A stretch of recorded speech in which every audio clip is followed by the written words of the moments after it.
مجمع الأندلس التعليمي، تعلم عصري ملهم بهوية وطنية وقيم إسلامية.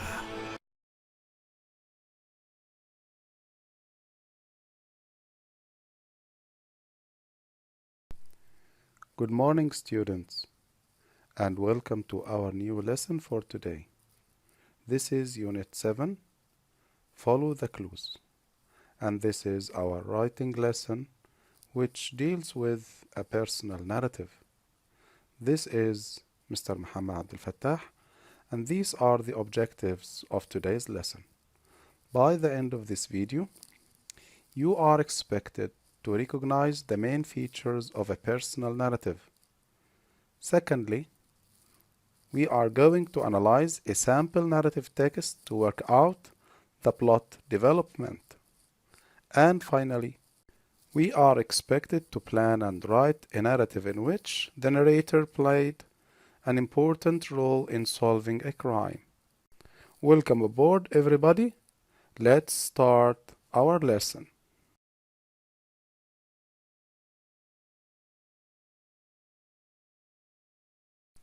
As usual, gentlemen, this is a warming up question. Discuss in pairs or groups what makes you want to read a story. Can you think of an answer to this question in a minute, please? This is our sample answer. I think what plays an important role is how the story begins.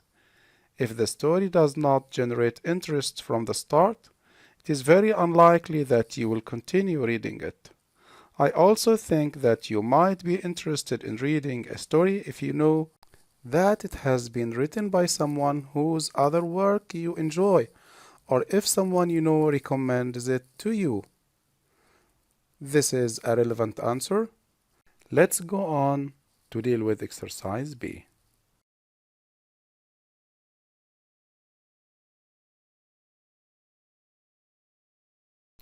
This time we are going to deal with exercise B when we are actually introduced to the main parts or the main components of a narrative text. Let's read together. Read the story on the right and do the activities below. As usual, gentlemen, at this stage of the video, we would stop it for 3 minutes till you deeply read and enjoy the story on the right-hand side. Now, we can deal with our task of analyzing the text and working out the main stages of a narrative text. Let's read together. The stages of a plot development in the table below correspond to paragraphs 1 to 5 in the story. Complete the table with the function of each stage, A to E. Number 1, exposition. Remember that the exposition plays the same part of an introduction. Yes, that's right, it is B.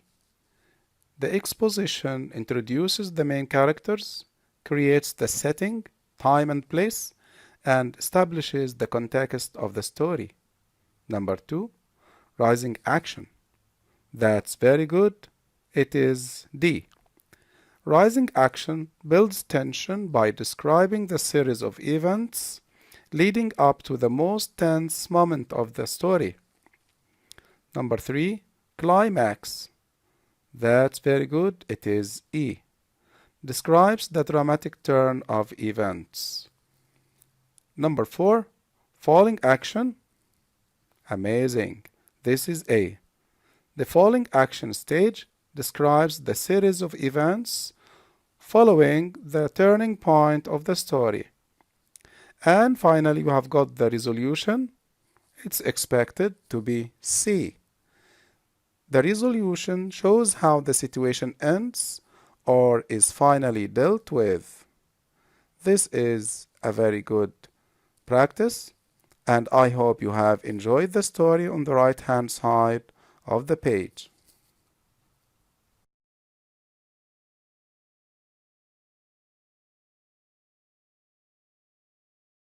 Question number 2, gentlemen. We are now dealing with a new component of the narrative, which is the narrative hook. Let's read together. First, read the definition of a narrative hook below. Then match the sentences 1 to 6 with the phrases A to F to show which type of hook is being used in each case.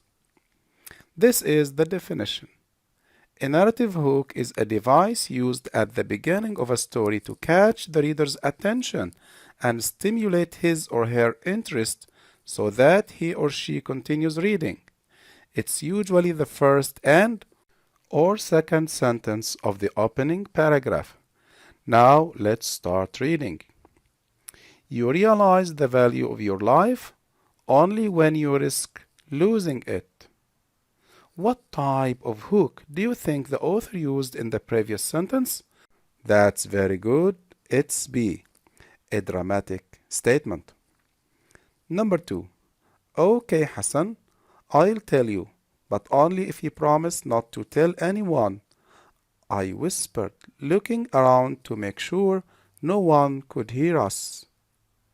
What type of hook did the author use in this sentence? Please pay attention to the punctuation mark and quotation marks or speech marks.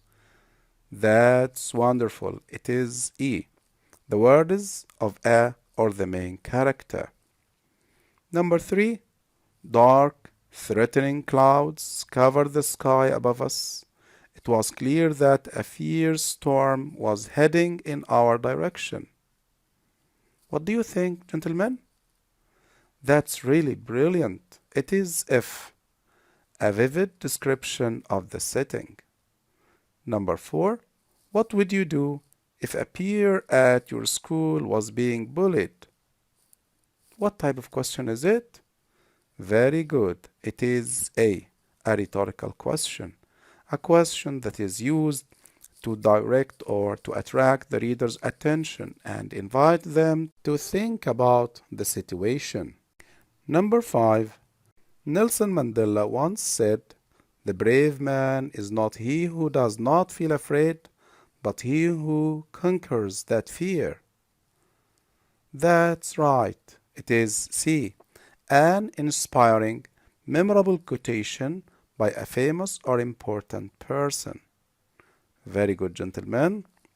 Now, let's proceed to the final sentence or the final hook, which is number 6. Statistics in the UK show that most burglaries occur during the daytime between 10 a.m. and 3 p.m. This is vividly clear.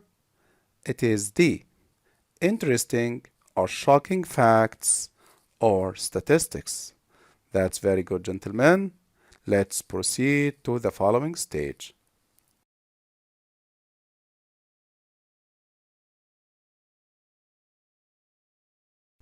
Going on to deal with questions 3, 4, and 5, gentlemen, let's please have a look at the story on the right-hand side of the page and deal with our questions trying to work out the answers. Question 3. Now read the first sentence of the story and determine what kind of hook the writer has used. That's a very good answer. He used a dramatic statement. Question 4. In paragraph 3, the writer has used direct speech. What effect does the use of direct speech have? This is brilliant. The use of direct speech helps to make the story more realistic. It also helps to change the pace of the story and provide variety to keep the reader interested. Thank you very much. And this is question number 5. Find and underline all the time references or linkers in the story. What role do they play in the narrative? Dear students, if we scan our story quietly and carefully, we will be able to work out the following references or linkers. The day after our arrival, the 5 o'clock entry, we had just reached. At that moment, a few minutes later, within minutes, it was past midnight. That night, at about 6 o'clock in the morning, I suddenly realized while we were standing until things calmed down. Now let's answer the second part of the question. What role do they play in the narrative? Yes, time references or linkers help the writer organize the events so that there is a clear progression of events. Gentlemen, I hope you have enjoyed and deeply understood this analysis of the sample story. Now let's proceed on to our following task.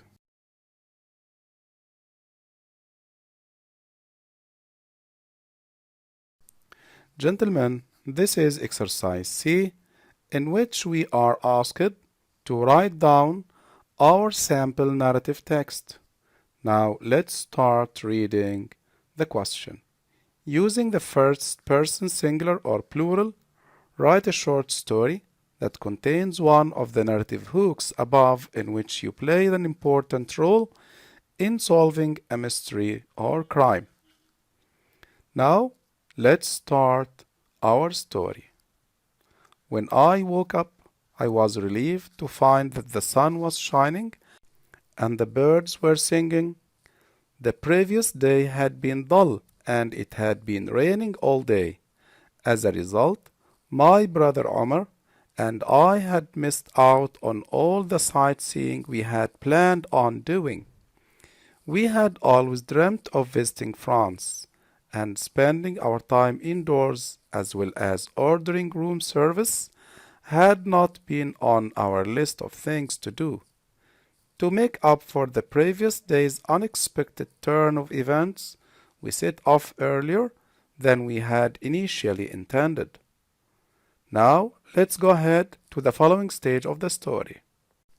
By 2 in the afternoon, we had already had an early morning picnic at the Champs de Mars, explored the Trocadero Gardens, and been on a 1-hour cruise on the Seine.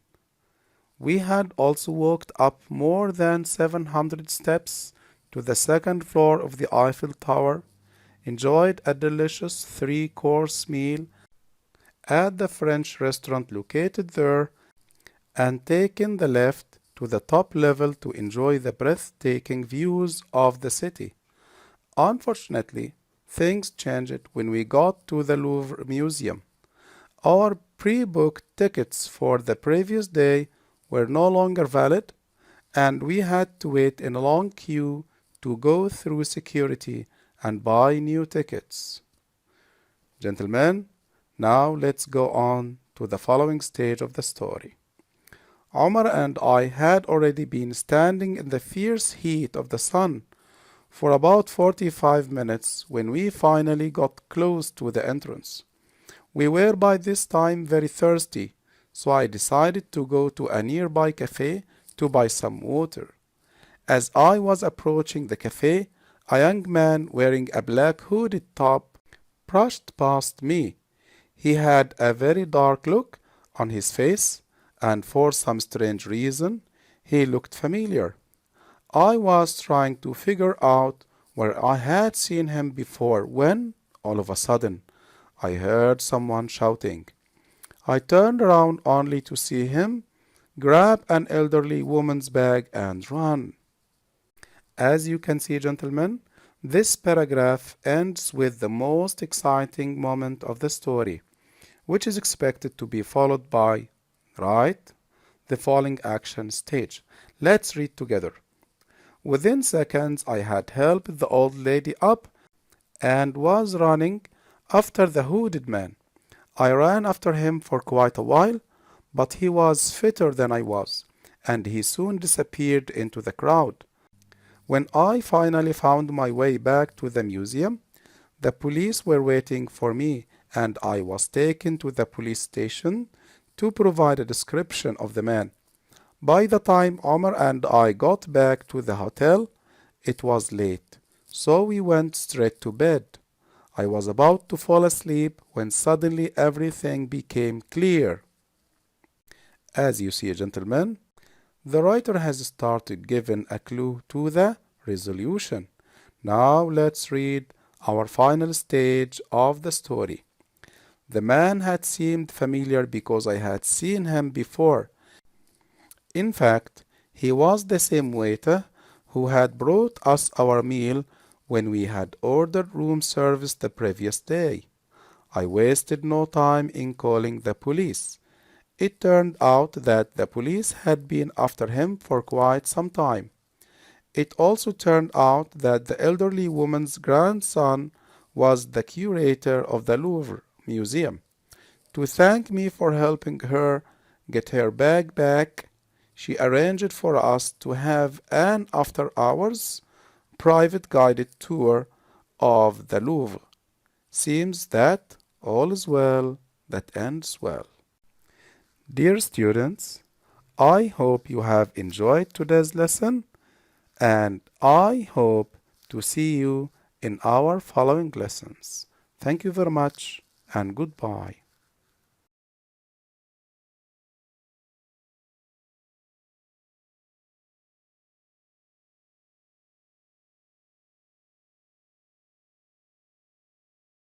مجمع الأندلس التعليمي، تعلم عصري ملهم بهوية وطنية وقيم إسلامية.